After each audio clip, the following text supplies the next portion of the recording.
Hello people, నమస్తే. Welcome back to my channel Akkapalli సందడి vlog 14. She is my చిన్నత్త, అందుకే చాలా బ్యూటిఫుల్గా ఉంది, క్యూట్గా ఉంది.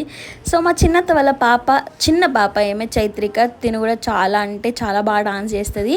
పసుపు అంతా పెట్టిన తర్వాత శాప మీద పడిన పసుపు అంతా ఎవరు కలెక్ట్ చేస్తారో వాళ్ళకి మంచి హస్బెండ్ వస్తాడంటే నేను కలెక్ట్ చేసిన. యాక్చువల్లీ నన్ను ఫోర్స్ చేశారు కలెక్ట్ చేయమని.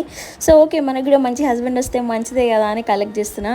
మా అత్తమ్మ ఏదో చెప్తుంది నాకు అప్పుడు, కలెక్ట్ చేయాలి అది ఇది అని. So okay, then I collected. ఆ పసుపుని తీసుకొని మళ్ళీ పెళ్ళికొడుకు వచ్చినప్పుడు ఆ పసుపు అందులో కలిపి పెడతారంట. మా చైత్రిక చాలా బిజీగా ఉంది గేమ్స్ ఆడడంలో. మా బాబాయ్ మా పిన్ని ఒడి నింపుతున్నారు. మా పిన్ని మంచిగా మురుకులు అన్నీ ఎక్కడో ఆర్డర్ ఇచ్చి చేయించిందంట. They tasted so um. నాకు చాలా చాలా చాలా నచ్చినాయి అప్పాలు, స్వీట్స్. నా ఫేవరెట్ స్వీట్ వచ్చి కలాకండ్. మీ ఫేవరెట్ స్వీట్ ఏంటో కామెంట్స్లో కామెంట్ చేయండి. వాళ్ళకి ఇంతే. Please do subscribe for more videos.